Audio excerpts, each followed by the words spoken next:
Hello, everybody, and welcome. Oh, I fucked it up already. Cody, you do it.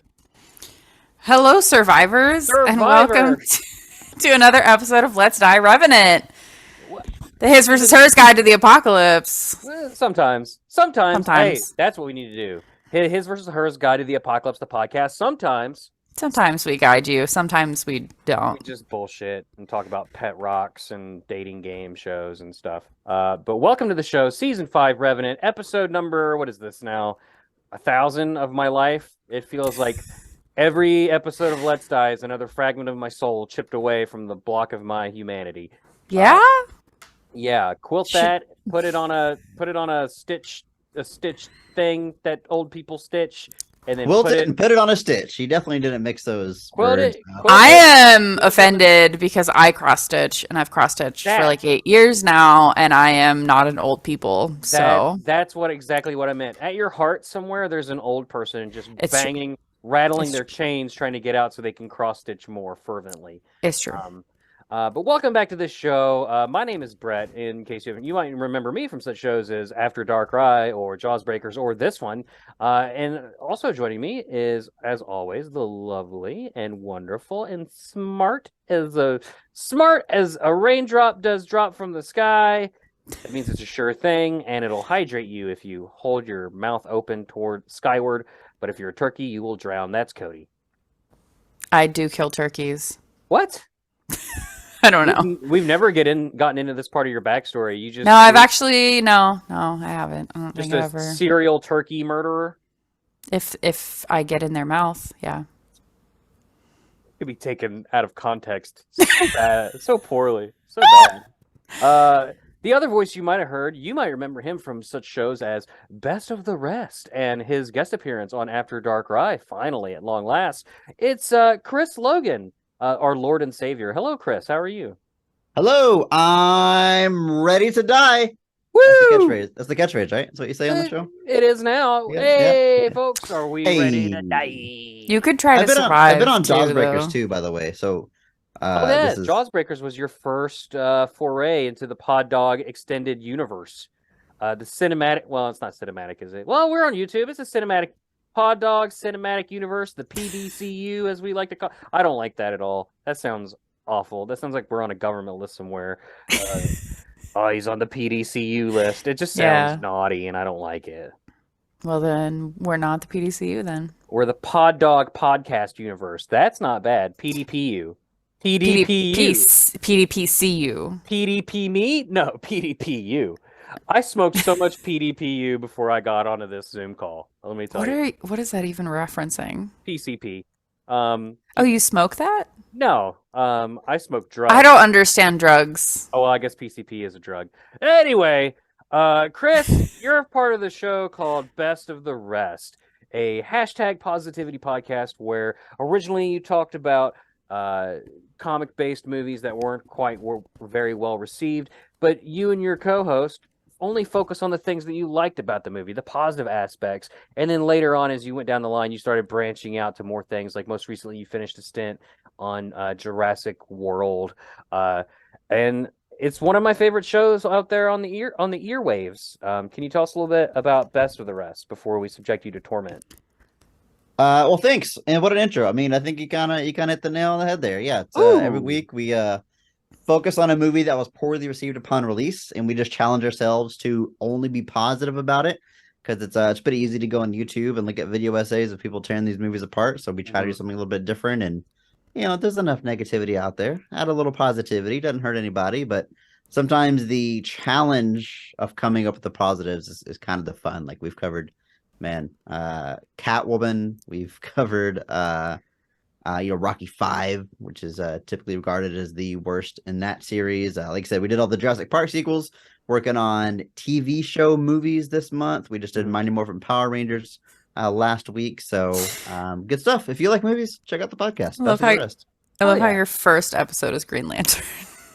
It had to be. You gotta hit the ground running. Yeah. You gotta start strong. It couldn't be anything else other than Green Lantern. But yeah, you're an inspiration to me, at least, to the world is full of too much negativity, like you said, with shitty, terrible shows like Let's Die and After Dark Eye. We need positive shows like Best of the Rest that don't focus so much on the negativity. And plus, like, people work hard on things. It sucks when you're like, your movie sucked, and then they see that on the internet and they feel bad, and that's not cool because they worked hard. Mhm. Yeah, that's the thing. Like, we don't try to convince you that these movies are secretly good. There's probably a lot of stuff that is bad about them, but hidden in there's good performances. Like you mentioned, Green Lantern, dude. Mark Strong in that movie he steals the show. He's incredible. It's one of the best performances of like any comic book movie. We've Mhm. actually named our award after him because of that performance there. Mark Strong Award. Mark Strong Award, yeah. So yeah, there's always positives to find if you look. We on Jawsbreakers were inspired by you, and we have the Jonathan Pienser Award. We don't know how to pronounce his last name, but he's just one of those guys that appeared in like a bunch of shark movies in the late 2000s, and he's fantastic in every movie he's in. There you go. I'm just scrolling through your guys' log, and I'm attacked by a lot of these. If these are supposed to be movies that are bad, there are movies that were poorly received. I'm enjoying. I enjoy many of these movies, and just because they were poorly received doesn't mean that they aren't fun. Ghost Rider: Spirit of Vengeance, I think, objectively not a great movie, but it's a lot of fun to watch. I put it on a couple weeks ago for my kids. They loved it. They thought it was so cool, so rad. So we've always got to put the disclaimer out there. Like, we're objective about it as far as what's poorly received. Like, we look at critic scores, we look at box office and reception. Like, I agree. There's a lot of really good movies. The Amazing Spider-Man 2, it's my favorite Spider-Man movie. Spider-Man 3 is pretty great too, and it's on this list. I really like it. I agree with you after doing that episode. After rewatching that with the hashtag positivity podcast goggles on, it's pretty good. Like, there's one silly scene and we all know it, but outside of that, yeah. Is it when Venom shows up for 5 seconds and explodes? Well, no, that's pretty silly too. But no, it's the one. Good. It's the one where he walks out like he's being a dick because he's emo. What do you mean he's like dancing around and stuff? I didn't mind that. Yeah. He's got the black suit. Like, that's what he's supposed to be. But like, I hate the buildup of, we're finally getting Venom. This is going to be awesome. This is going to be awesome. And then Topher Grace is a string bean that blows up in 5 seconds. Yeah, but do you care about that in 2023? We've got these two Venom movies. Like, that hype is gone. You go back and watch the movie, and there's I think it's Tobey Maguire's best performance as Peter Parker. Hot take, maybe? Well, Tobey Maguire's a classic. You can't argue against the Tobster. And I'm sure he probably doesn't want to ever be called the Tobster in anything. Yeah, they'll do that again. I promise I won't, sir. Lord and Savior, please forgive me. Speaking of comic book movies, we're here to talk about one. Honestly, speaking of poorly received comic book movies, this is a certified rotten film. How crazy is that? Is it really? It's only the second one in the MCU to be certified rotten after Eternals. I was gonna say Eternals is probably Eternals was pretty bad. No, I really like an episode of Eternals. But I really like Eternals. First of all, I will defend Eternals. Okay, but anyway, I love the Ant-Man movies. Probably, I think that first one wasn't as hotly received as some other movies because I feel like Ant-Man doesn't initially carry the swagger of a Spider-Man or a Captain America or a Thor, you know. But I've seen them all in theaters and I've loved them all. They hold a special place for me, I think, just because of their weird, because they don't, let's be honest, there's a certain number of Marvel movies that further the overall cinematic universe plot, like whether it was Thanos or what have you. Like, there was always something ever edging towards that final conflict. Ant-Man, kind of not so much. It was in the midst of those movies, but it didn't really affect the MCU as a whole until Ant-Man showed up in Civil War, right? Chris, am I close here? He showed up in Civil War, then obviously has a big part in Endgame. But yeah, they dropped the second movie in between Infinity War and Endgame. So everybody sees Infinity War and they're hyped for this big finale. And it's like, wait a minute, let's tell this Ant-Man story. Right. And then we'll get back to Endgame. So yeah, it's kind of a which was a little relevant because he did get trapped you know, in the post-credit movie. Yeah. And I mean the snap affected him because, you know, people disappeared or whatever, which was really cool to see it affect. Say what you will about Marvel movies, whether you might be what's the word, burned out on them or whatever. but props to creating like an overarching story that's lasted what 20 years now? Is it like are we at 20 years? 2008. Yeah, So well, not quite 20 years, but 15 years. I mean like 30 freaking full-length feature films. All in the same They got all these TV shows and stuff now. It's pretty wild. Yeah, so like they don't always hit the ground running, but you know, as far as Ant-Man goes, I like Ant-Man. What did you think I about it, also Chris? like Ant-Man. About this new one specifically. Yes. Well, or in general, you can tell me whatever you want to tell me. I like Ant-Man. Yeah, I like it overall. I like all three of them. I like the character. Everyone loves Paul Rudd. So nothing but good things to say about the series, really. But the newest one, I mean, I like it. I like it about as much as I liked the newest Doctor Strange as well. Those are pretty similar. In my mind, if I was ranking the entire MCU, it's probably somewhere in the middle. It's not my favorite, but it's far from like the bottom. In my I agree. opinion, I had a lot of fun with it. Friggin' Kang, like I watched Loki. I didn't love Loki. It's probably one of my least favorite of the Marvel TV shows. But you get introduced to Kang in Loki, and I thought he was okay there. But in this movie, in the newest Ant-Man movie, what is it, Quantumania? Mhm. Quantumania, yeah. He stole the show. That's my my Mark Strong award for Whoa. This is Let's Quantumania is gonna Die be here. going to Whoa. We're not on Best of the Rest right now. Whoa. the MVP of the movie. My favorite performance The is definitely I was trying to look up his name because I want to make yeah, sure I get it right.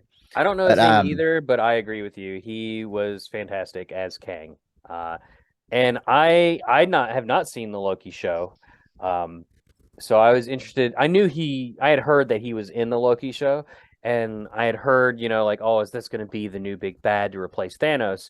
And we'll talk. I'm sure we'll talk about that here in a little bit. But he's definitely seems strong enough and villainous enough, and the actor, his performance carries weight. I think I agree with you. I think he would be my Mark Strong MVP award winner. So yeah, like what's John. his what's his MO He's the conqueror. He conquers stuff. for He why? Full he stop. exists in every. I'm probably gonna get this wrong, so Marvel nerds can get it. Yell at me. He exists in like everybody, like in every version of the Multiverse. universe and every Mhm. multiverse, but he has the power to like travel between them and work together. So like there's the Council of Kings. So he's working together across all multiverses to Yeah, conquer and destroy them. Then you have like a rogue king, which is what we see in this movie, who got banished by the other ones, and he's trying to destroy everything. right. So he And got banished by the Council of Kangs to Quantumania, where he could not escape without his ship. So he spends the most of the movie just trying to get his ship activated so he can escape and cause vengeance across the multiverse. But if Mhm. Cody, you've seen Doctor Strange Madness, Multiverse of Yeah. Madness, there are multiple versions of everybody. Yeah. And the same is true for Kang. So we're kind of starting to tap back into the multiverse thing here. Mhm.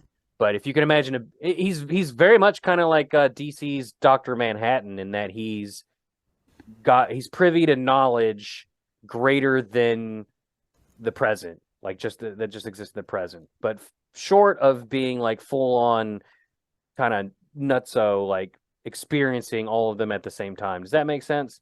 Because he doesn't like take advantage of like not being able to be punched because he can see it coming. He doesn't have like clairvoyance or anything of that necessarily, but Mhm. he could, in theory, take you back in time so it was like you were never trapped in the quantum verse. Mhm. So he does have time travel through his ship there. But yeah, so we see this movie opens. We see Paul Rudd looking fantastic, probably the best looking 70-year-old man on the planet Earth. the immortal Paul Rudd. The immortal Paul Rudd. Can't ask for a better Scott Lang at this point. He's like he's like Margaret Robbie, Harley Quinn. No one else is going to be Scott Lang than Paul Rudd at this point. He just brings a certain quirkiness to it. Actually, you know who he reminds me of in this? He's kind of Ryan Reynolds-esque. Like he puts on a strong face. He's very caring, but at the same time, he's kind of goofy and kind of klutzy and kind of silly. which I appreciate about the character. He doesn't take anything super serious unless you renege on the deal to give his daughter back. I was gonna say I buy his the serious stuff more from him than I would Ryan Reynolds. Ryan Reynolds is always kind of too cool for everything that's going around him, which works for Deadpool or whatever. But Paul Rudd, it's very clear with Scott Lang that he cares about his family and his daughter above all else, and would do absolutely anything for him. So when it's time to be serious, I think he handles those a lot better. Well, he's trying to be like everything's too cool for him because does his little book reading, and he's like kind of a celebrity on the street. Trying to retire, and he's like reveling in this like post Avenger life because he brings it up frequently. I was an Avenger. Hey, I helped save the world. Which to that end, like his daughter Cassie, kind of just a little bit ungrateful, a little bit. Kind of made me mad a little bit. I'm like, ooh, at the dinner table, you better just eat your green beans, young lady.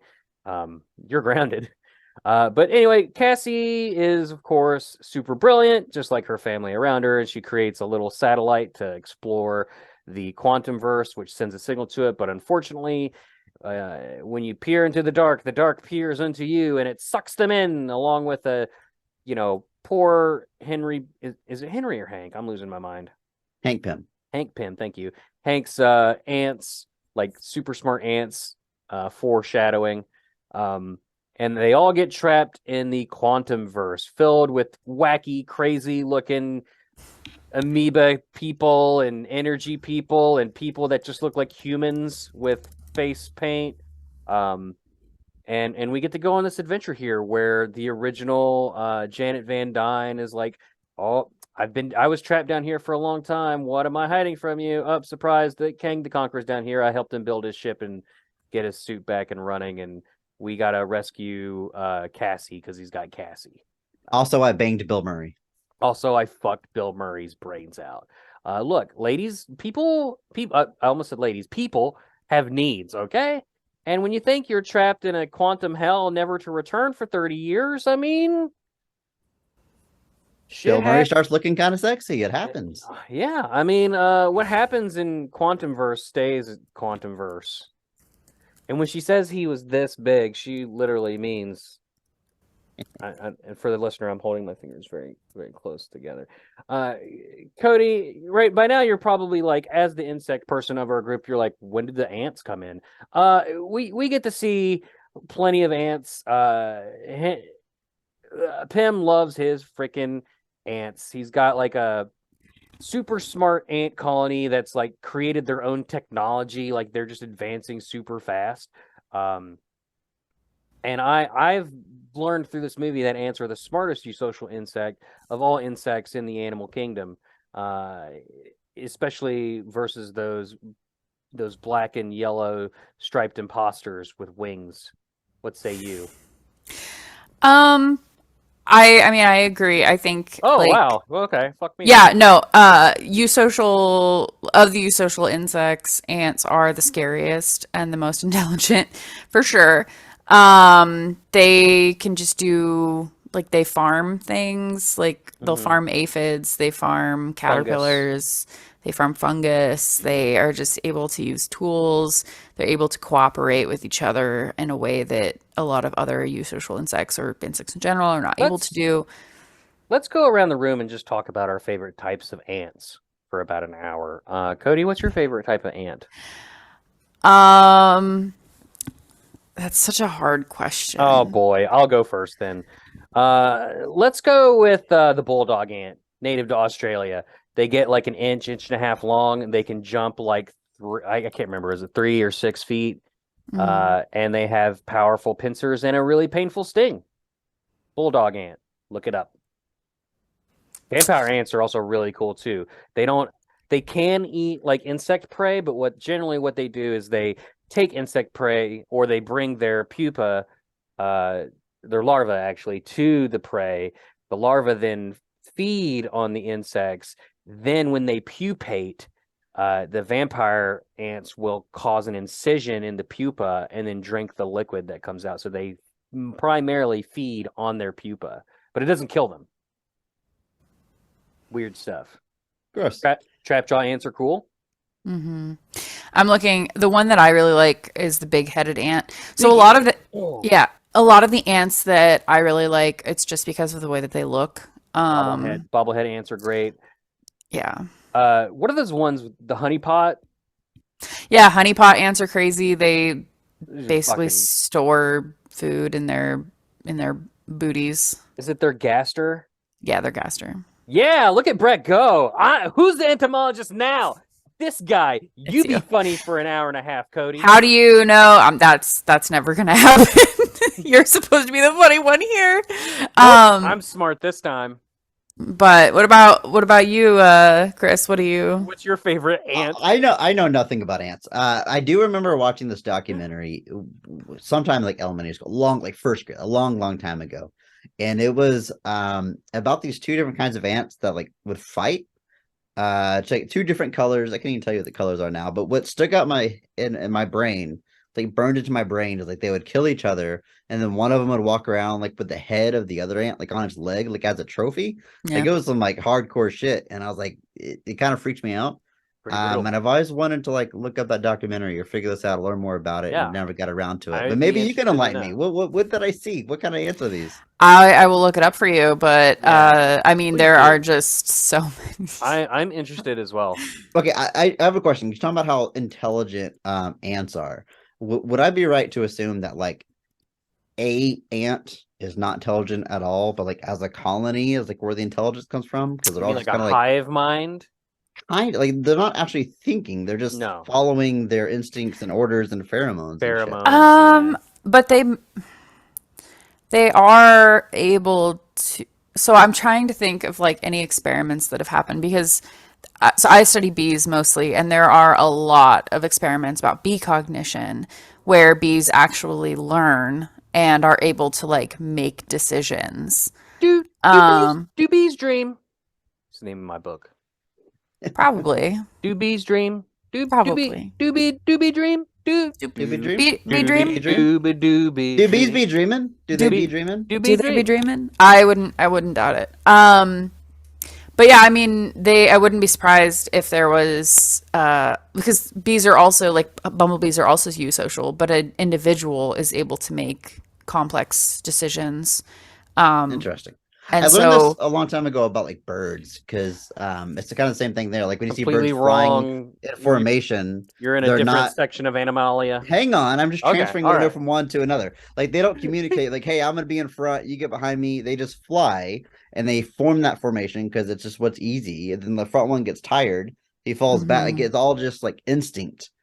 Just over. When you see a big birds swarming, they're not like talking to each other doing that. It's just like in their DNA. Kind of like how we bred dogs to all this crazy shit. Like hunting dogs just are born knowing to point out shit that moves in the woods without thinking about it. So you do have to like teach them how to do it the right way. And the same with birds, like it is an instinct, like you're saying. So like if I were to go out and put out an alarm call noise, they'll all just start swarming because because birds, like one bird, even of a different species, will start being like doing an alarm call that's basically like something is up, like there is a problem here.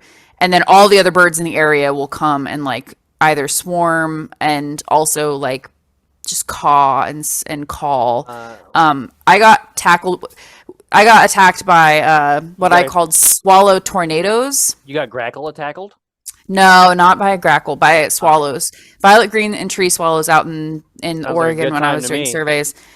If I got too close to one of their nests, one of them would start alarm calling, and then they would all just start like flying above my head. And so you could see like if someone got too close because they just have basically like a fucking tornado. Yourself in the head. I did. Welcome back to the Birdcast, everybody. So Ant-Man, fun fact, ants also like dispose of their garbage away from the nest so that it doesn't, bees do that too. Worst ant species, fire ants. They fucking suck. I haven't had to deal with them. They suck. Second worst ants, pharaoh ants. You can't get rid of them. Ant-Man, so they get sucked into the quantum realm. Cassie and Scott get separated from Henry, Janet, and Bret. Evangeline Lilly. That's her name. Nailed it And first try. they go through two separate kind of things here. Scott and Cassie eventually meet up with the resistance fighters. Really cool characters here. We get like Solomon, who's like this laser eye guy. You get this little what would you call that? Amoeba guy that's like, you're drinking me. Do you have holes? Holes. How many holes do you have? So whenever this part of the that guy about the holes, and then the thing about drinking the ooze, I think is what she says. Drink the ooze. Yes. Drink the ooze. I was getting like super strong Rick and Morty vibes. I don't know if you've watched much Rick and Morty, but just kind of that silly sense of humor, and even like the art direction, the way the characters looked, and something about like a blobby looking weird alien creature talking like a super laid back dude is just very Rick and Morty. Turns out our screenwriter, Mr. Jeff Loveness, is a writer on Rick and Morty for several seasons and a producer. So I think it is extremely obvious, or at least I'm not surprised. There's so much shared creative DNA between the two. Way to connect the dots there, Mr. Detective Pikachu. Yeah, I totally got that too. In fact, I wouldn't have been shocked if that little squiggly guy was voiced by Justin Roiland had he not been canceled. But yeah, like real quick, like my favorite joke in this movie was just a real quick gag where they're like, oh, go into the building and all the buildings are moving, and they're like, your buildings are alive, and they're like, yours are dead. And also very Rick and Morty, like going into like the guy, like he was just shocked. In this world, buildings are alive. Oh my God. Yeah. Yours are dead? Oh. I've been watching Futurama, and they make a lot of jokes about that kind of stuff as well, where they'll like Fry will freak out about something, and they're like, calm down, it's normal, and then he'll talk about something in the past, and they're like, what? It's just goofy. My biggest question about the ant movie is, do they refer to the ants? What gender are the ants referred to? I don't believe that they are gendered. At least not that I can recall. They're just ants. My ants. I think he refers to them lovingly, like he's like, they're my ants. I like ants. He repeatedly says in this movie, I like ants. I gotta know why you asked though. Because I remember watching the first movie, and they referred to like one of them as like a male ant. And Anthony. Yeah. Yeah. And most of as in most eusocial organizations, the majority of the ants the beings are female. Was Anthony a flying ant though? Because he could have been a late king. But females can also get flying. Right, but that would be. It would be plausible that Anthony was a male if he had wings, because he could have been a king. There's not long for this world. Is there a way as an ant king? Visually identify what sex an ant is? Yeah. Yeah. So it would be stuff like you would have to look at how many segments there are on the gaster, how many segments there are on the antenna, and like things like that. And then depending on the species, they're usually sexually dimorphic there as well. So for example, I'm just going to go back to honeybees because I know bees. Honeybee males, their eyes are huge. Like their eyes take up their whole freaking head, and usually almost always meet in the middle. So, and then they're also like just chonkier. Very quick Google. I'm on some Marvel Cinematic Universe wiki. Scott Lang used male pronouns to refer to Anthony, who is female. So someone's done the work, apparently, and identified that Anthony. And it stands to reason, because especially in that first movie, Scott Lang would not have known much about ants anyway. I'm so glad that we got through this, whatever this part of the show is, where the part about Ant-Man that we're really digging into is the gender ratio of eusocial insects. It hurts my heart every time I see someone refer to a honeybee as a male. Oh, right. Because what? Only males can do all the work? No, no. It's just not accurate. patriarchy at play. We just assume. Yep, he's right. assume And now. it's all the women. So after Scott and Cassie meet up with the rebels, the camp is, quickly raided and they're captured by Kang's forces. Meanwhile, Janet, Henry, and Evangeline Lilly, they make their way to one of the few, quote unquote, free. It's very Star Warsian cantina style, deserty looking city with all kinds of crazy, they even say oh god, that guy looks like a head of broccoli.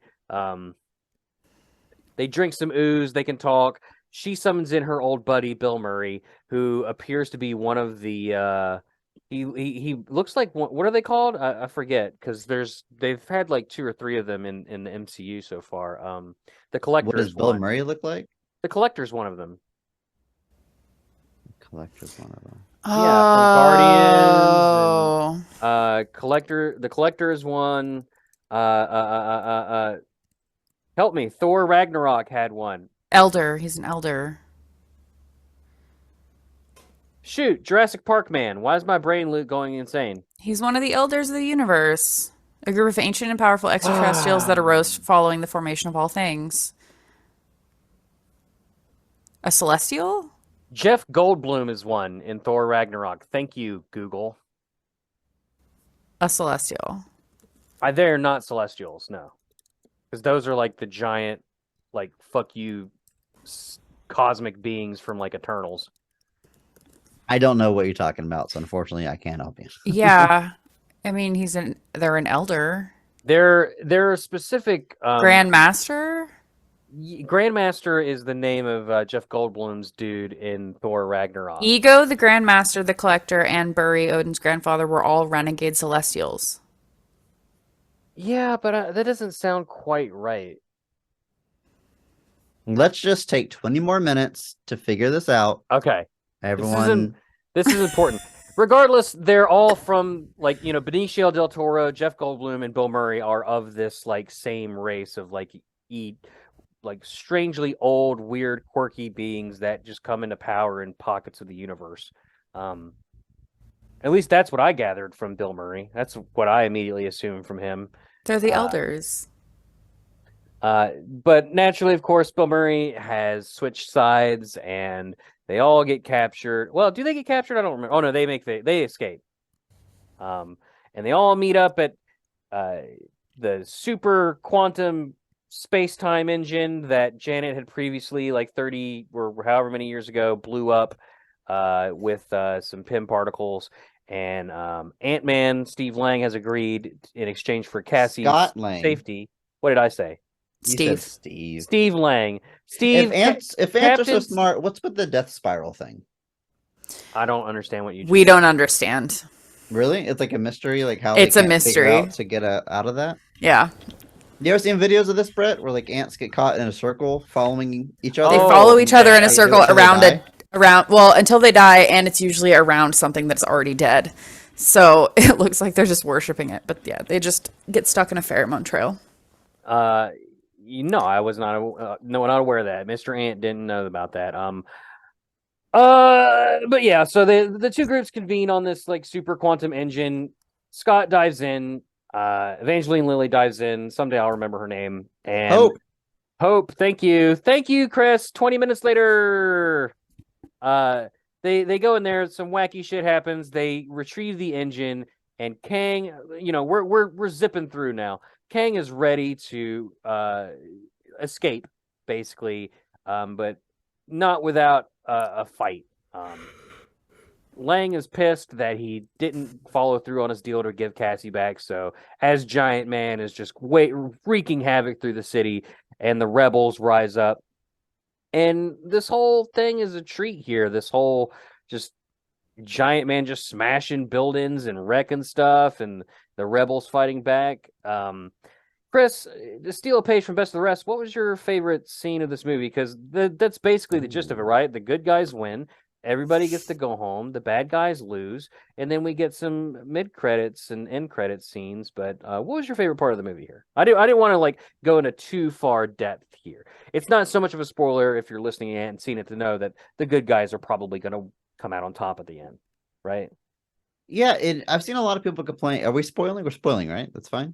Yeah, I don't give a Yeah, shit. no. If you don't want to be spoiled on like specifics, fast forward 30 seconds and then All I was gonna say is the good guys win pretty definitively, and a lot of people were expecting Kang to like kill someone, just want to make it out of it. But like at the end of the movie, all the good guys are totally fine, safe here in the normal world, and it's a pretty happy ending, which is fine. I'm not complaining, but a lot of people were not expecting that. Favorite scene. This is gonna sound a little backhanded, but like a lot of this movie really runs together for me because like once you're in the quantum realm, everything kind of looks the same. Not really a bad thing, but it does make it a little hard to kind of parse out the scenes. I'll throw one out there though. I like when they first whenever Scott Lang and his daughter meet up with like the rebel group, and then they get attacked by Kang's people, and you get like, this mini battle down there. That's like an actual like a war scene. yeah. And I like these characters a lot. I do not know their names. I have not looked it up, but They're very much reminiscent of like Thor's like posse of like weirdo interstellar that, folks. yeah. Like they very much remind me of oh shoot, what's that rock guy's name? Korg. Korg. Yeah, Korg I and, like- and the Grub.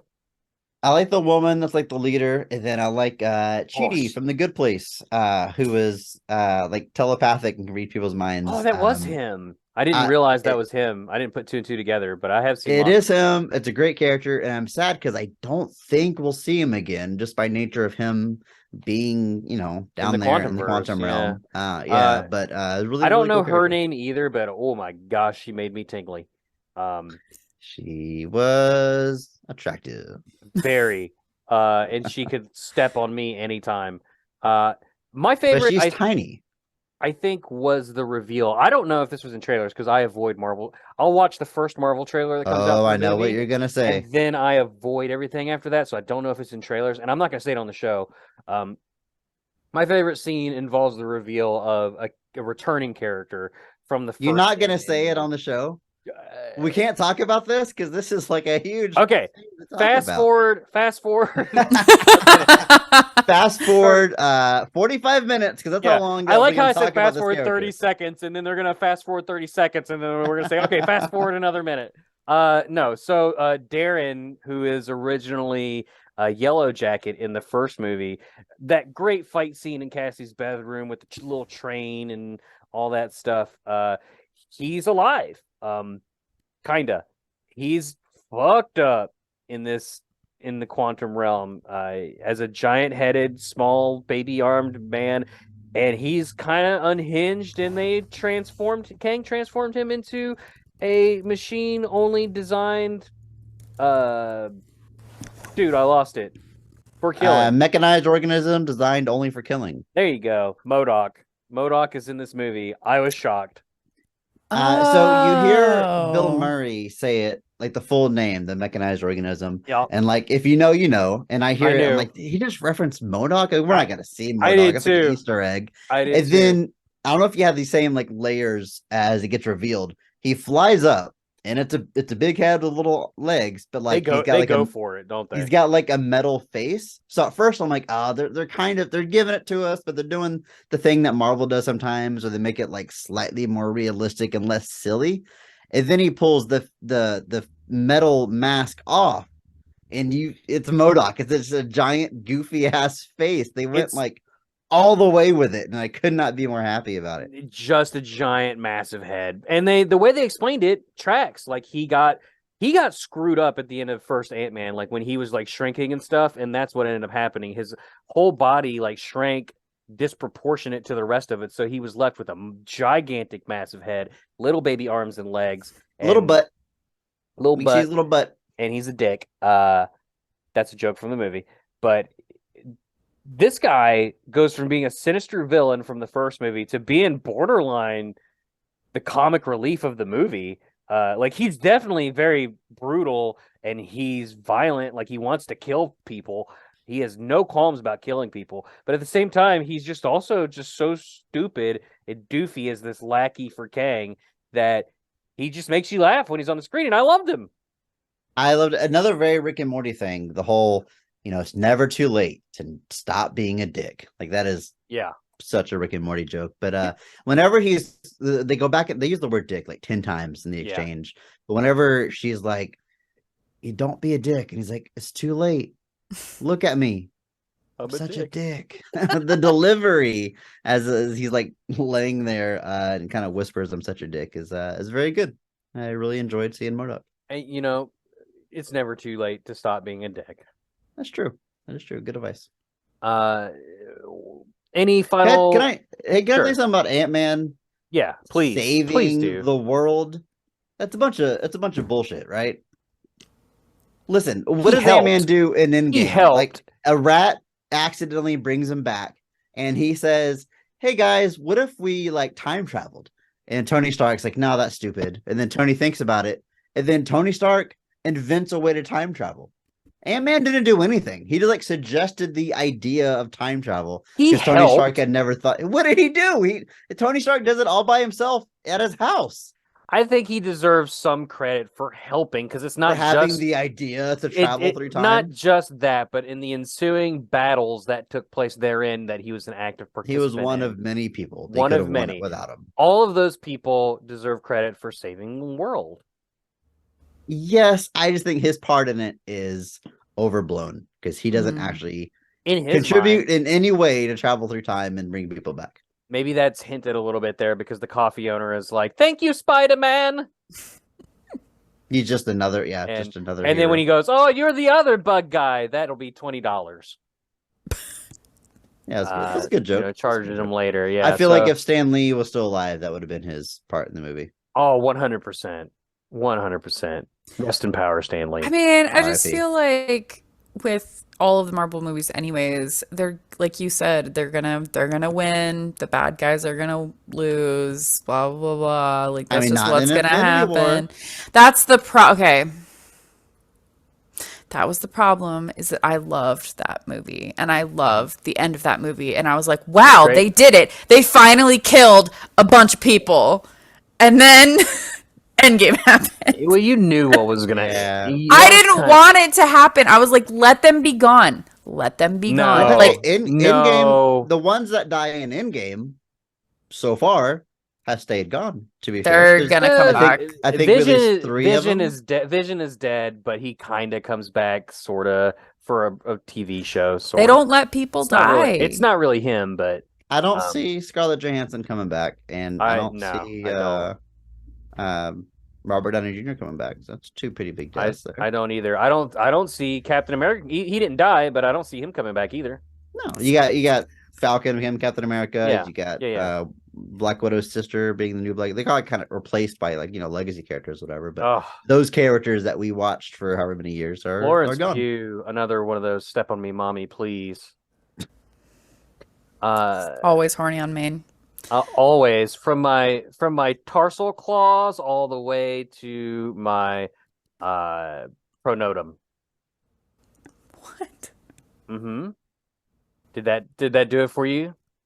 I just said random ant parts. That's basically, you just said like from your peats to your shoulder, is what you just said. Basically, yeah, from my feet all the way to my shoulder. From your tarsal, which tarsal claw though? Are you talking about your hind, mid, or fore tarsal claws? From the tarsus there and the tibia. Yeah, which one? His head's not part horny, of my leg, but from his shoulders to feet. Yeah, horny, correct. So. My funiculus is only about fun. No horniness whatsoever. Funiculus? What is? It's part of the antenna. God, get it together. See, this is why I'm an entomologist now. I think you mean funicle, but okay, let's. It's super fun. Look, this movie, like during this final battle, it's of note. The ants that got sucked into the quantum realm at the very beginning, we don't see them much until towards the end. They're in the quantum realm, and they are much bigger in relative to human. Like they are huge. Like quantum realm, everything is small. but compared to like people size, they're gigantic in this realm. And they go through time differently, and I think live generations after generations Yeah, and I develop think their own society. didn't And he so say like they're really hundreds of intelligent at the years or end. something like Yeah. that? Yeah, it shows them building cities and they are like augmented with like cyberpunk tech. Like they're really cool looking. Yeah, Their it's pretty cool. majors are like towering behemoths that just crush buildings and stuff. And they just when Kang is pissed off and just laying waste to fools, like he literally can just shoot a beam at somebody and they just evaporate. It's really sad. Poor Solomon. I'm so sad. He needed more screen time. But the ants show up in force to conquer the day, and they just seemingly rip him limb from limb. They just kind of carry him away, and then of course they do the classic thing like, "Aha! I'm not actually dead. One more. Let's have one more fight." Gotta see brain The good matter. guys ultimately win. But yeah. Any more to say about this before we continue? Before we take a quick break? It was fun. I liked it. Like I said, the reviews are kind of bad. A lot of the word of mouth online is kind of bad. I'm not saying if you don't like it, you're wrong, but I don't understand why someone would not like this movie specifically, but like the other MCU. It's kind of par for the course as far as MCU is. I think some of that is Marvel fatigue and comic fatigue in general, and people just finding a weaker entry in the Marvel series so that they can just shred it. Yeah, maybe. Just like the way they did with the Eternals. Like it seems like I don't understand people that are like, "Oh, no, Turtles was just bad." I like the Turtles, but I don't understand people that are just like, "Oh, they need to stop making those." Like, why? Like, you don't enjoy them, don't watch them. I still enjoy them. Let me watch them. Let me throw this. This is my favorite thing about this movie. It's all a self-contained story. Every scene that you see is about this specific story being told, because use Black Panther 2 as an example. I like the movie, but there are entire parts of that movie that are only there to set up future shit, and it's got no effect on the movie itself. All of Julia Louis-Dreyfus's scenes are completely pointless. It's just setting up some other TV show or movie or whatever, and it really bloats the movie and slows the pace. But Ant-Man had none of that. It was all focused on story being told. Way better than Black Panther 2. And Black Panther 2, I thought was a hit critically from what I saw. It did pretty well, yeah. I didn't really like it, if I'm being honest with you. It's probably my second least favorite of the Marvel movies. Wow. I mean, Namor was pretty cool. I like Namor a lot. I like the core story there. All the extra shit kind of bogged down. I respect that they went for it with the wing feet, but I just could not take it seriously whatsoever. And then Atlantis looks like a shithole. Like, I'm supposed to be in awe of this underwater civilization, but I thought it looked cool. I did. I really liked those. I really liked those people, and Namor was chef's kiss. He could step on me. That's fair. I'm not discounting that. I like that they went like ancient Aztecian Mayan sort of like lost civilization, Atlantis type stuff for Namor. I like that part. It's just hard. It was hard to take it seriously with the wing feet thing, and they didn't really explain. He said he was a mutant, which is a whole other can of worms. We could do a whole episode just on Black Panther and some of the small things in there. They said mutant, and in the theater I said, "Are they allowed to say that?" Like, are we really doing this now? Are we bringing mutants in? But yeah. So, Cody, what did you think about the movie you didn't see? And we'll take a break. Yeah, I recommend it. There are ants in it. Yeah, and with that, we will take a quick break, and when we come back, we will we will gas Chris. He'll forget this entire conversation, and we'll load him into the pod, and we'll shoot him into the simulation. Do what? Yep. No take backsies. Stop calling me Alexa. You're your own reason for not waking up on time. Here's the test subject. We fired the testing pods into the simulation, Cody. We got Chris Logan all bagged up nice and neat. We shaved him from stern to whatever the opposite of stern is. Turgo. Stem? Turgo? What? So the stern. Never mind. I believe it's the bow of the ship. From funicular to tarsal claw. We've shaved this man, and just for funsies, we brought out our regular test subject, Klayshen, who neither of which can hear us. Chris, Clay, you woke up just surrounded by rubble of your pods. They're shattered. You climb out of your craters. You're both together. Weirdly enough. Wow. Yeah, I know this is a first. And you look around, and you see not much, to be honest. It's very dim lighting. Like it's dark. You can very, very clearly see that it's just bare earth and dirt under your feet. What little you can see around you appears to be just more earth and the tangle of root and whatnot. What would you all like to do? Chris, let's start with you. Well, I got to gather my resources. I got to see what's around. Do I have anything in my pockets? Do I have pockets? Anything in these broken pods? Can I search them for anything useful? Source of light? Weapon if I need that. You actually don't find anything of use. It's just unusable scrap, unfortunately. In your pockets, you don't find anything. You do see Klayshen Cisco. I apologize for calling you multiple different names all the time, but it just is what it is at this point, Clay. You do see him, however. Clay, what do you want to do? Just don't call me Shirley. Anyways,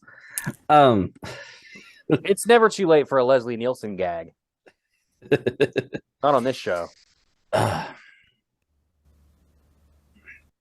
Let's see here. Where the hell are we? And why the fuck am I out here again? All right. All right. And who the hell are you?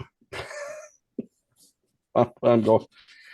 Okay, so I don't what know. this area where do we look at where are we? What's this area we're at looking around like? After a brief introductory period where you and Chris talk to each other about each other's life, hopes, dreams, family. I remember nothing, and I smell gas. High school partner. Yeah. After you get to know each other, you decide to band together in this predicament you find yourselves in. And Clay, around you, like I said, you don't see nothing but a bunch of dirt. There's two directions. You could walk in either one. You can't see the end of whatever this weird, odd earthen chamber is that you're in.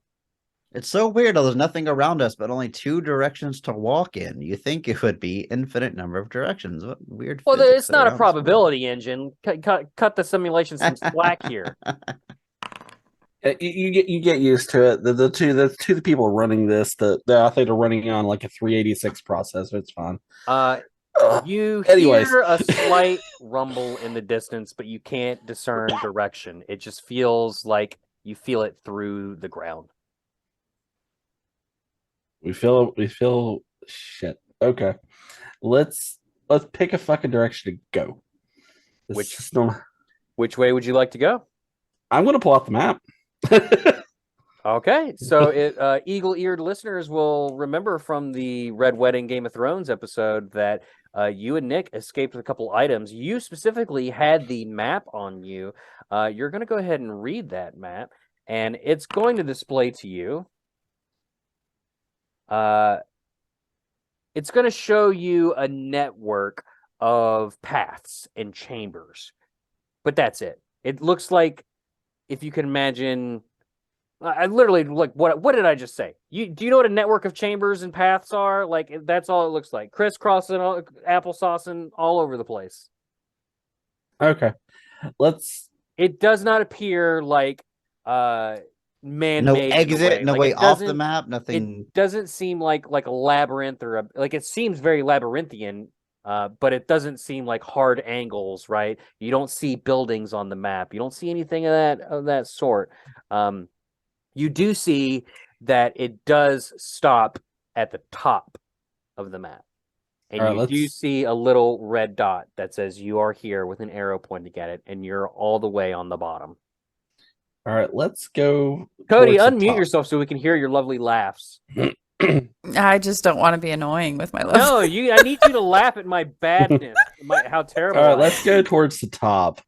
feel like that. I think that's the best Oh, way to you get to think the you could bottom of the just get situation. to the top just by saying it? Okay, let's see how that works out for you. Nat 20. That's 20. Let's do this. Cody, did Which you roll for spell? them, or do you want to go with what I rolled? No, what did you roll? I rolled a skull card. That's a Wait, two. wait. Cody, what'd you roll? Hang on. Oh, I didn't roll. Here, I'll roll for Yeah, you. she didn't. Fine. No, I rolled, he's. I rolled for Clay. You roll for Chris. Okay, here we go. 11. Okay. Chris, you feel the slight rumblings in the ground again. Again, you cannot discern direction. Clay, you also likewise, you feel the same thing, only you can see very clearly in one direction a huge outline of something, and it seems like it's coming towards you guys. All right, let's go the fucking opposite direction from whatever that is. Go. Follow me. So I take it Let's you go. both are running in that direction. Yeah. Away from the giant fucking thing. Yes. Away from the giant fucking thing. Cody, do you want to give me a roll? Tell me what the number is. 13. 13. You come to a dimly lit corridor. Again, this corridor is very much like the one you were just previously in, only this one branches. You can choose a direction, either left or right. What is it lit by? You know what? Dark vision. Dark vision, 30 foot dark vision, whatever standard. Okay. 5e. Okay. 35. Thank you, Clay. The D&D nerd here. Which way was on the map would have made the most logical sense to get to the top? Neither way seems particularly fast. You could probably go either with Okay. a similar outcome. Left, Chris, left or right? Left sounds good to me. All right, let's go to the left. Let's do this shit. You eventually pour out into a new chamber here. You see, as far as the eye can see, piles and piles of what appear to be cases. Just Aces? cases of like white oval shaped cylindric cases. God damn it. What would you like to do? I know what we're fucking in. Took you long enough. I knew what we were in as soon as we enlighten- started the episode. Yeah. Enlighten me, the dude Hey, by your side. Where No the fuck are metagaming. No, I just realized what the fuck we're because I know this to be. By any chance, were you on a podcast by ants? Me? Was it Yes. a podcast about yeah, that's like the last thing I remember. Yeah, they kidnapped you. We're in a fucking ant podcast. Let's go. We're in a fucking anthill. You start noticing around you the brood pile ever so slightly. Occasionally you see one of them twitch. We're in an ant podcast. We're in a fucking anthill. You were in an ant podcast. And this is a bad thing. We don't want to be around ants. Ants are bad. Is that what Well, we're the size of food. It's probably a bad fucking idea. Unless you got a can of Raid in your pocket, that's probably a bad You fucking definitely idea. don't be around their babies. Can't Ant-Man my way out of this and control them, ride them, use them? No possibility of that. These unless are you- the brood. This is the brood pile. I don't know what you are thinking you're gonna do with them while they're just kind of in this state. Well, you get the pheromones, make a circle. This thing called a death get the spiral. I learned about it recently. Cody, I need a present card. Okay. Did he do that? I He's rolled. doing pheromones? No, we'll see. I'm just No. weighing my options here. We Oh. can't see those because of your green screen. I'm so sorry. I'm turning it off. You guys are gonna. But you're so small, honey. I shrunk the Cody.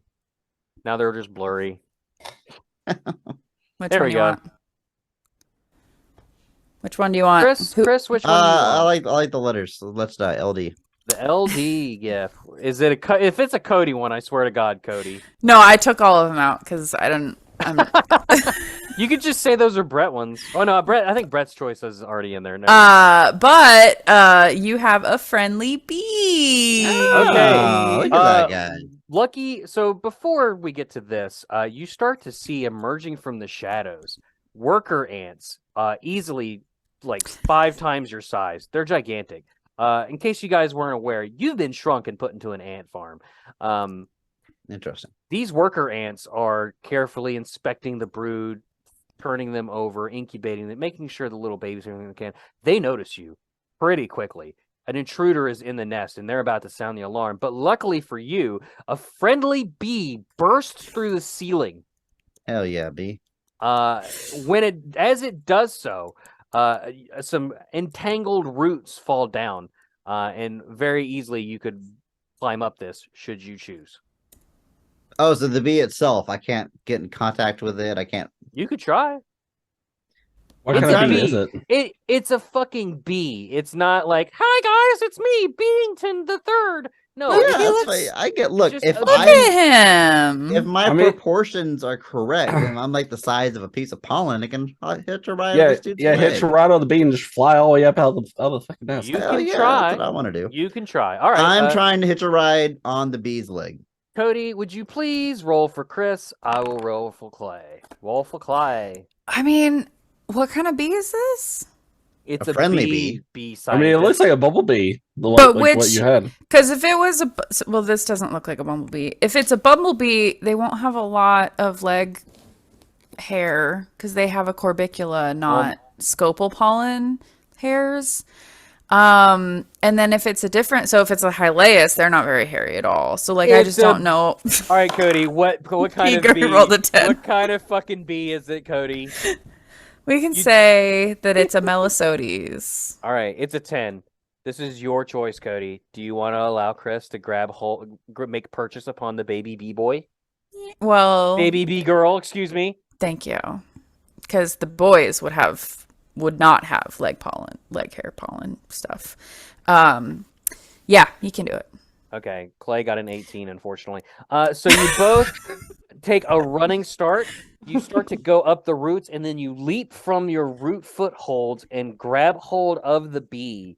The bee doesn't seem to notice that it has a couple of hanger-oners. Unfortunately, its presence this deep in the ant nest is kind of bizarre.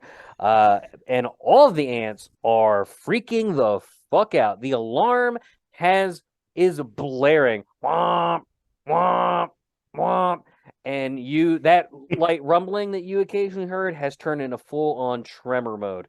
They are en route, let's just say the least. But the bee is begun to fly upwards through several other corridors and chambers, taking you up through several levels before at a certain point... Wait for it. What'd you get, Cody? 9. At a certain point, a huge, and I mean huge, this thing is like the size of like a 3-story house. A major comes out of nowhere and decapitates the bee, killing it and sending you two flying. You slide down through a system of slidey bits and promptly find yourselves in a fungal growth chamber. What would you like to do? Fungal growth chamber sure does not smell great in No, here. the ants have been dragging in organic material, mostly plants, leaves. I make like a tree and just leaf the fuck out of here. And from which they grow fungus and create food for the colony. And this is where you guys are. Luckily for Chamber's you, great. the workers that tend this farm have been in full alert, and they are en route to where you previously were. You're not currently noticed. So, Okay. Clay, what would you like to do? Okay. I am going to use my ant knowledge. So I have ant knowledge. Do you? Let's find out if you do. I actually have lots of ant knowledge because I But- watch Ants Canada. Anyways, Hey, I watch Ants Canada too. That's right. You know what? Disregard the roll. Cody, give him a present card. Okay, let me pull. I want different present cards. Just because I watch Ants Canada. It's so obscure. Let's do the green and orange one. This one? Yeah. You found an armed bear trap. Weirdly enough, and it has fallen. Weirdly enough, within the fungal growth chamber, you see an armed bear trap. Okay. That's how they're defending their fungus. So proportionately, it's the size to trap an ant? Bear. Yeah. Ant bear. A bear ant. So the ant's not wearing any clothes. No, they can trap a bear ant. Well, some of them might. You don't know yet. With their bare hands. It was a bear ant. Okay, I'm going to look at I'm going to pull my map out. Okay. And I'm going to look to see roughly. I'm going to look at now that I know I'm in an ant nest, in an ant hill. I'm going to look and see where we are compared to where I believe the exit is. And I'm going to see where the room that is farthest away from everything else is, because I'm guessing that would be the toilet and or graveyard. That would actually, well, okay. So you look on the map and you see that the bee had transported you roughly halfway through the entirety of the nest. So that's great. You're kind of, if you look on the map, you're kind of on like the left side of it. The bee was kind of taking you up toward through the middle, if you can imagine. Mm-hmm. You're not going to be able to tell from the map where their waste area would be. Typically, that's outside of the nest. They tend to drag their dead further away from the nest to deposit them, as well as food, various indigestible food waste. Mm-hmm. But you wouldn't be able to tell which chamber is for what purpose from the map. You could tell that there is one across from you guys on the map, but you would have to go back to where a massive major is chomping on a bee corpse. Okay. You can't tell size of the rooms? I mean, it's a map. It's not a 1-for-1. Is a map of a mall a 1-for-1? Yes. Yeah.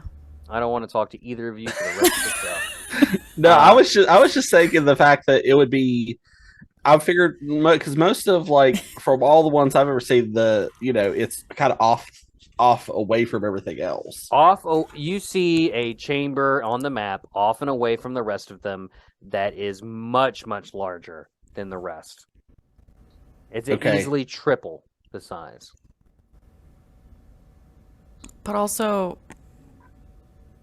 this isn't my game. Yes, it is. But also what? But also I was just going to say, if it's bigger, it's also likely to have more ants in it. But if it's the graveyard, they normally don't hang around it. It's the Maybe thing. not. They don't usually have a graveyard in the colony. They'll take it out. Yeah. Are you thinking of trying to create ant armor? Well, no, I was thinking about covering ourselves with dead ants and walking out because we will hide ourselves in it's dead certainly ants. worth. So actually, the cuticular hydrocarbons that allow ants to recognize each other go pretty quick after they die. Harry, you're still alive! Oh, Ellen! Oh, I can't believe it. Those are gone within the cuticular hydrocarbons go within a day, half a day, so they don't recognize. Okay, that wouldn't be a thing. You'd have to do it with a very recently deceased ant. Well, look, we got a bear trap. Can we kill an ant? I mean, hide in its carcass and get drug out by the living ants? I mean, it's up to you. What do you guys want to do? Fucking idea. That would work. What do you guys want to do? Also, is there is by any chance in this mushroom farm they have going, is there happen to be a certain West African mushroom growing? I don't know what you're talking about, but no, it's just a fungus. Garden. I'm thinking about the zombie fungus that. Cordyceps? No, this is not cordyceps. Absolutely not. That's a thing for another show. Okay, Unless we draw a card. Okay, well, what we can do is we roughly know how big these fuckers are. Mm-hmm. We can hang this bear trap at head level. Yes. In the doorway going into this thing. Yeah. They will walk into it. I think as soon as they're done investigating where we were, this is a room they frequent, so someone will surely come around soon. Or I'm willing to like be live bait and then run back into this room, I slide like under that the trap, idea. I like that and they idea. walk into the trap. I'm willing to do that. I'm willing to risk it all.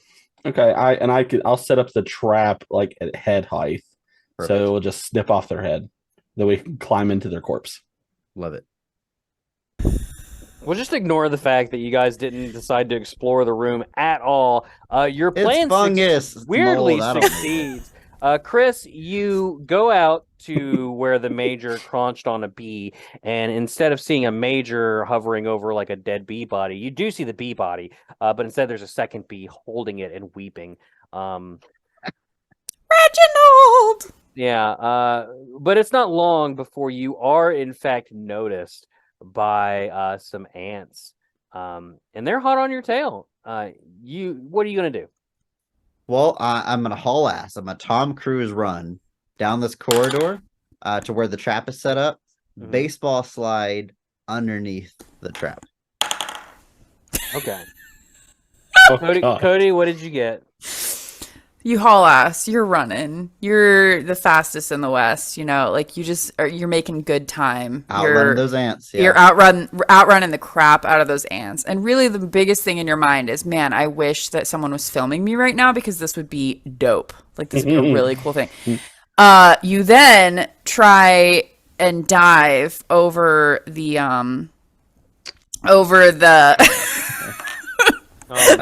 bear trap. Under the bear trap. The bear trap is hung. Oh, So I'm gonna go underneath it. Under the bear trap, but as you're doing that, you kind of wildly like fling your arm back No. Oh, God. because you trip Oh. and it closes on your forearm. Mm. Ouch. Ruined the trap we have set up. I would I also am- like to point out that the ant that chased you back into the fungal growth chamber, upon closer inspection as it enters the room, it's not an ant. It looks like an ant, but it's actually an ant mimic spider, a specific no. type of spider that mimics an ant and pretends to fit in with the colony. Yeah, you got a giant spider on your hands here. What would you guys like to do? Die. But they're so cute. They are very cute. Clay, what would This you like to is do? My worst nightmare. Fuck. Okay. Well, he's fucked. I'm fucked. Proper fucked. Well, I can't get to him, and he's trapped in a fucking bear trap. I mean, if you pull hard enough, I could leave my arm here. Maybe it'll sever. Could you unspring it? hang on. Yeah, What do you want to do, Clay? Tell me now. guess I'm gonna try to save him. Okay. I'm gonna be heroic. Fuck it. Okay. You managed to pull hard enough to yank the trap free from where it was hanging. His arm is still stuck in it, but at least he's free. After a quick glance around, you do see there is a way to leave the fungal growth chamber other than the one that you came. What would you like to do, Chris? Haul ass. Yeah, I guess we gotta get out of here. We got the spider on our tail. This trap would take too long to try to remove my arm and set up again. We gotta move. So let's go. Let's check out this Codey, other can you entrance. roll for me, please? 18. 18. Can you draw a gift card? Oh, these all look the same. By the way, when you leave the fungal growth chamber, it opens up into just another corridor. It looks like any of the other ones. The spider is in pursuit. Who is this for? Cisco, I'm sorry, Chris, go ahead and pick one for us here. I'll go with polka dots. Polka dots. She wore it was an ant that wore an itsy weeny teeny peeny yellow polka dot bikini that she wore for the first time today. And you got sure grip. Short grip. That would have come in handy a little bit earlier. So next time you need to hold on to This something. bear trap has short grip on my fucking arm. Yeah, you Well, have could he short use grip. sure grip to get it off? Yeah, why not? Mid chase. Okay. All right. let's do it. We're in a I'll allow it. corridor. let's get this thing off of my arm Okay. and set it here in the corridor, so we can keep going, and the spider can get caught up in this bear trap, and we can get out Do of you here. have time for that? Let's see if we got time for that. Damn it. Okay, so you have time The for that. act of getting it off my arm and setting it is the same act. But Because right, I need to. You're okay, so you've done that, and I will say that you're still bleeding. Sure. And the spider comes through the corridor after you all and steps right into the trap. It screeches in horrible pain. The poor little baby. But at the very least is distracted enough so that you can continue to make an escape. Cool. Unless you guys want to fight it or something. Look, I'm down to one arm. It's up. If you want to fight this thing, it's already hurt. I don't have anything to fight it out with. of this thing. Well, if you continue on your way, you come into a massive chamber. This would be the one from the map, the one that's bigger than all the others. I got a question before we leave this corridor. Sure, go ahead. If there was a dead spider, would the ants carry that body out? Yeah, it's not going to die. Actually, no, it might. Okay, let me look. So spiders are held together with hydrostatic pressure. Basically, if you like pinch it, like poke it with a needle, they'll just kind of like leak out everything. This is on its leg, I want to point out, and it doesn't matter. Regenerate their legs when they molt.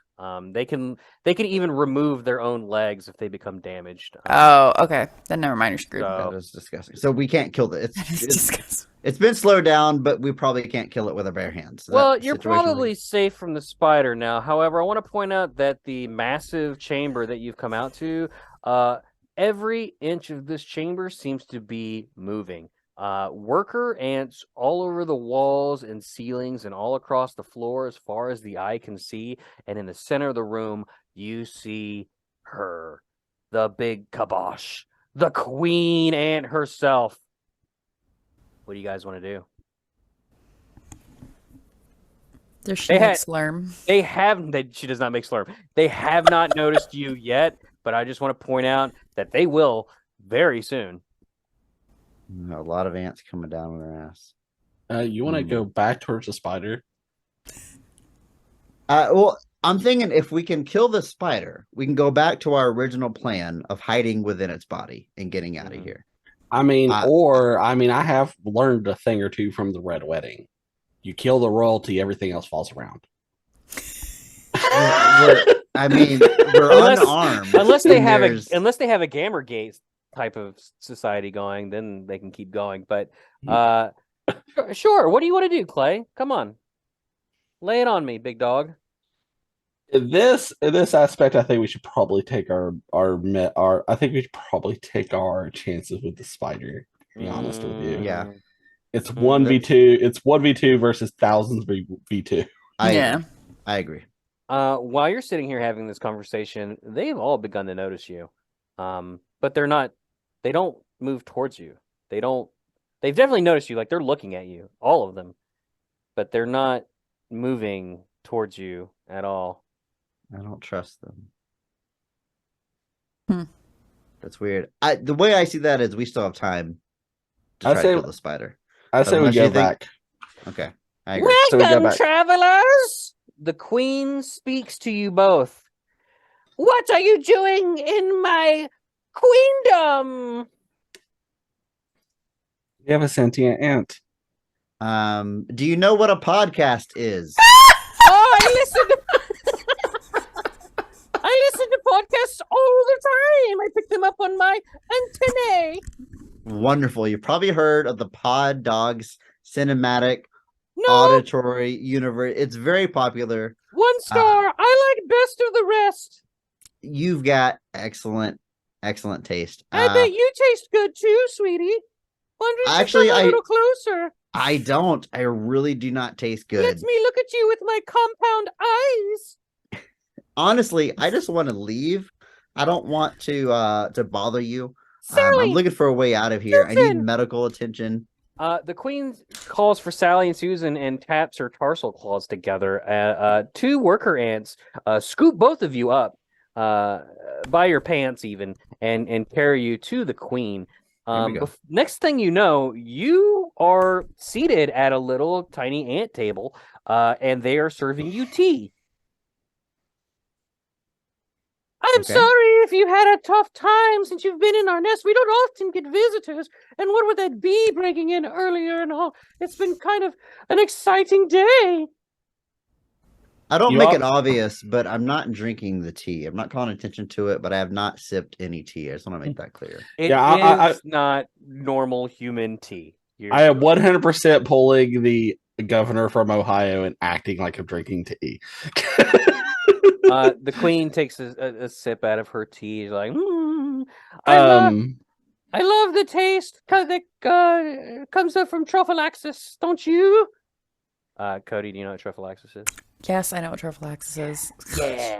Yes, we love bugs on this show. Did you know about the spider?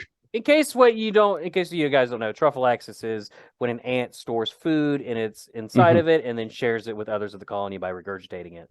That's what your tea is made out of. Oh, a spider? No, down here, impossible. Check the hallway. It's got a bear trap on its foot. We did that. She claps her claws, and a couple of workers leave the hallway, and you see her antenna wiggle waggle, and in a form of communication that clearly you two are not privy to. And she explains to you that whatever was in the hallway is no longer there. They found instead a twisted up scrap of metal and a revenge note. A revenge note. What would you guys like to do next? You have an invitation spider down here.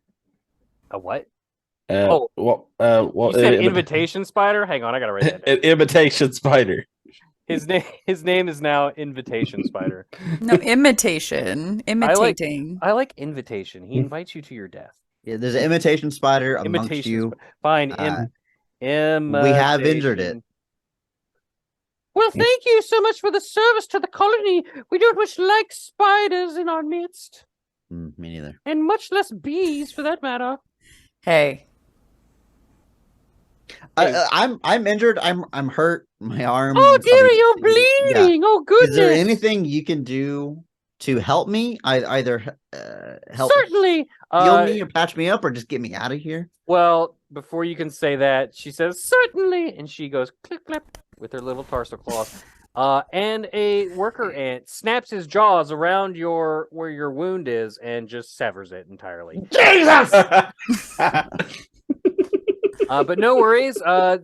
Some of these workers have formic acid, and it puts its butt up to your severed arm and sprays formic acid on the wound, sealing it so you don't bleed to death. Spicy. All right. Well, I guess technically that is better than what I was dealing with before. So I mean, they could have just poured formic acid on the wound. You're welcome, dearie. All right, so I'm down to one arm. You don't seem too phased by us being here. Have you ever met humans before? You don't seem too phased about a talking ant. I'm not phased by much anymore. Not with the people who were running the simulation. Simulation? What do you mean, dearie? Long story. 357 processor on a 56K modem. Anyways. We work with the best we have. You guys don't see this, but two shadowy figures in lab coats are talking like, how do they know our system specs, Cody? I've told you to get better specs. I told you to get the soundproofing for the tube so they can't hear us while they're in deep sleep. I don't want them to be alone. I don't want them to We feel can like hear they're you. alone. You have too much empathy for these little piggies. I don't. Chris, Our little test. Do they know they left the mic on again? Oh, I hear every word. I don't know where it's coming from exactly, but I know. They keep leaving the mic on when they're talking. It's like tech support over the intercom in this ant colony.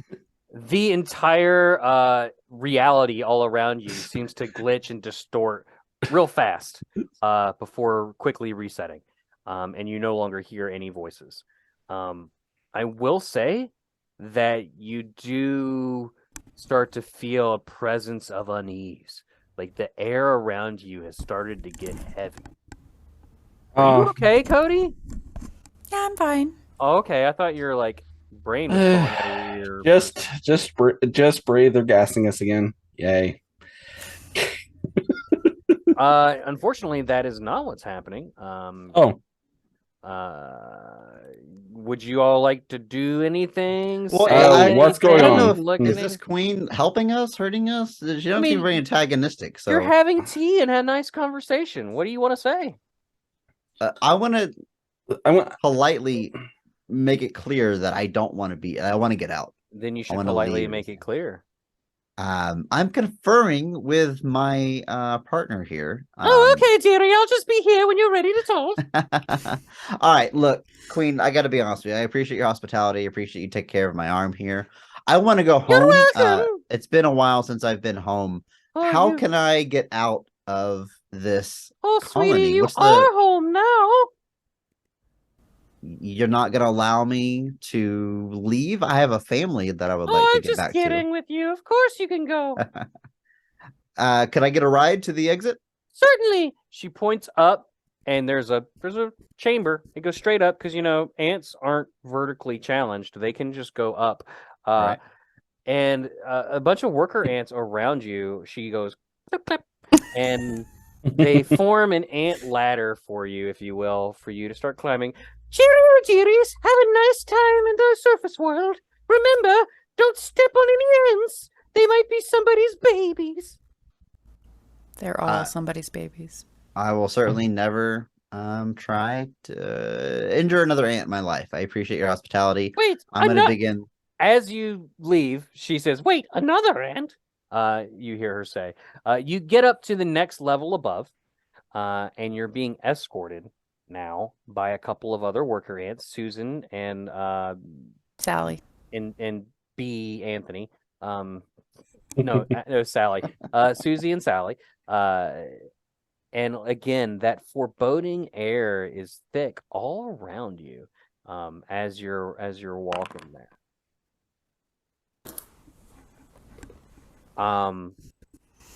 But nothing I'm happens. still heading towards the exit, right? Still heading towards the exit. Nothing happens just yet, but you kind of get the feeling that you're being watched. Again, you just continue to make progress. Are any of these ants missing a leg? No, the two next to you aren't. Good question. The two next to you aren't. But I want to continue towards the exit at the same pace as these two ants. I trust these two ants that I'm with. I don't want to leave them behind. I'll just stay in a group heading towards the exit at a steady pace. Is there a burnt figure with a very, very nice fedora following us? No, unfortunately. As you guys start to see daylight, you start to see more hustle and bustle. More ants are around you. Like, they're coming and going. They're doing their ant business, right? They do what ant do. Mm-hmm. There is just a chittering that you hear that makes the hair on the back of your necks stand up, and then you cough. And just like that. And when you look up, you see what looks to be an ant that's missing a leg. Motherfucker. What do you want to do? I discreetly, so this ant above me cannot hear me. I need to draw attention to it. These ants that are escorting me to the exit, I gotta let them know discreetly. The creature we warned you about is directly above our heads. Susan and Sally look at you, and they clack their jaws and wiggle their antenna. They don't speak English, so that didn't work. Clay, would you like to try anything? I know exactly what to do. Okay. What? They continue to look at you puzzled, wondering why you're not running for the exit instead of doing whatever it is you're doing, trying to communicate to some ants. While you're going You trip.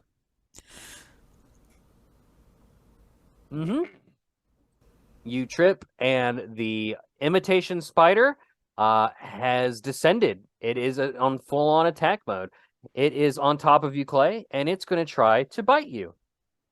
It's clear it's a spider at this point, to be clear, right? It is. It's still in imitation mode, but it has I mean, fangs. they're always the way that they look makes them look like ants. an ant, and because they They're hang really around cute. the colony. They're so cute because they hang around the colony. They smell like the colony. So to the ant, to Susan and Sally, it looks like another ant is just attacking you. Yeah, correct. Interesting. Because don't they use their first two legs as and pretending that they're antennae? Yeah, they pretend that their first two eggs are. They're Yeah. so stupid. So then cute. I love they them only so look much. like they have 3 legs. Yes. All right. Well, it's clear that I can't communicate to Susan and Sally. They're probably more confused more than anything right now why they're being attacked. I don't think they're going to spring to help. So they're ants. they're very intelligent insects. Let's Well, not, the queen was undersell the very answer. intelligent. So Okay. Well, I think it's up to me to help Clay here. I'm gonna grab onto his ankle with my one good hand. and your and sure pull. grip. My sure grip. I'm gonna pull as hard as I can to slide him out from underneath the spider. Not even gonna roll for it. You had sure grip. That 100% works. Just as the fangs burst into the ground in a flash of viciousness, you save Clay from certain death and help him to his feet. What would you both like to do now? Okay, fangs have come out. Do Susan and Sally realize what is happening at this moment? They can't tell. I don't think. No, they Cody? don't. Yeah, they don't. I just looked up their sister- a mimicking spider, and yeah, they're pretty fucking convincing. As far as they know, their sister was just trying to give you a goodbye kiss. Yeah, I let's should get mention the that heck the out of here. exit is like 20 feet away. The spider is faster than I am. Well, it's missing a leg though. You outran it before. That was I- when it was I- injured and like. No, No, you outran it before it was before it got in the trap. Okay, all right, that's true. All right, I've done my good deed. I've You saved also Clay. weigh an arm less. Yeah, overall, even yeah. faster. So, I don't think these ants are gonna help us. They can't communicate. It's just not a good deal. I'm gonna haul ass towards the exit. Okay, Clay, what are you doing? Tom Cruise running. Same. Well, you mean just one, right? Yeah. You're doing the same. Yeah. Cody, what did you get? I mean, he makes it, but it's Okay. maybe this is the time when maybe like you make it, but maybe don't want this one to be recorded. It's like not Okay. your best. Not as pretty of a You're- run. Not as pretty of a Understand, run. yeah. Little You're- lopsided with the you- arm. Yeah, maybe like you like fall against the side of the tunnel for like a second or something. I but got like, this. Okay, that's fair. Clay, That's fair. you rolled a 19. Please draw a present card for me. Chris, you also make it, but you shit yourself in the process. From fear. You fear shit yourself. Totally understandable given the circumstances. Clay, please pick a card. Let's go with the yellow one with the star. a black katana. Jesus my. Christ. At the precipice of the ant hole, as you emerge, you see very clearly a black blade katana sticking from the soil. What do you want to do with that? Does it just happen to be the Koltana from Grounded? No. In fact, eagle-eyed viewers who would have seen it would recognize it as the sword from Demon Slayer. Oh shit! Okay, I'm picking that fucker up, and I'm still running because I'm pretty sure if I attack the spider, we're going to get the entire colony on us because they still think it's a ant. Mm-hmm. Good point.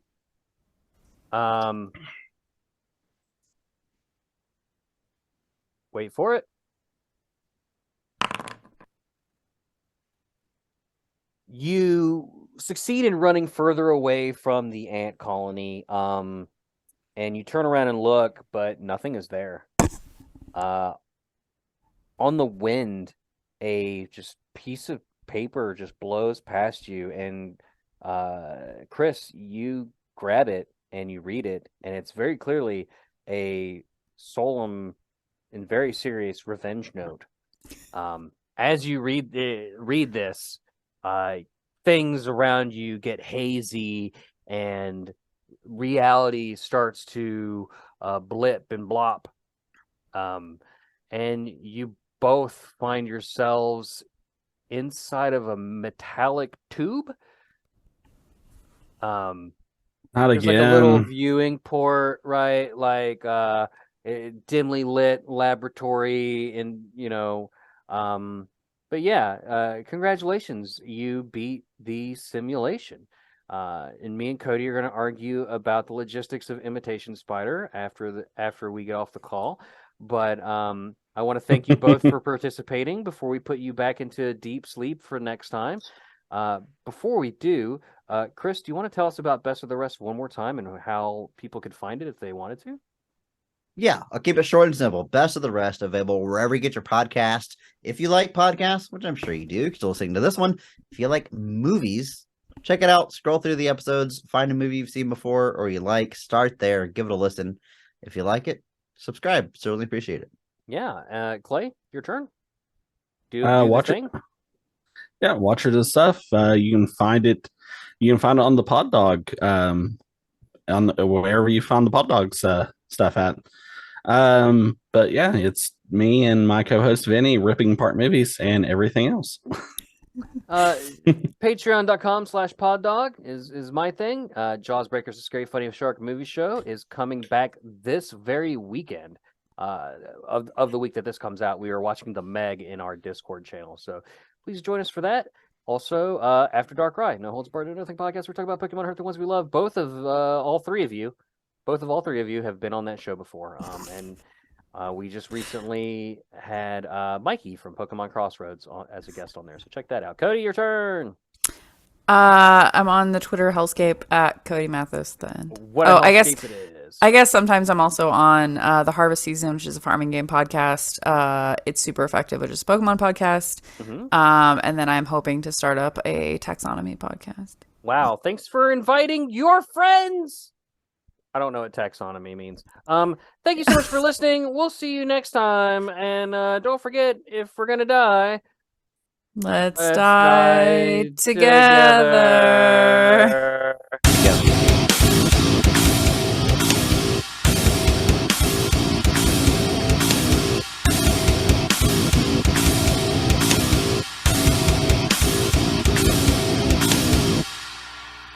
Why are we arguing about... No. First, we got to take care of this. I'm up here. We're gonna let's die together. We're gonna let's die together. We're gonna let's die together. We're gonna let's die together. Together. Together. Together. Why are we doing this? I don't know. Should I leave? No. Should I like? Do you need? Cody, Space? add Imitation-Spider to the death cards. Oh, okay. Bye, everybody. Oh.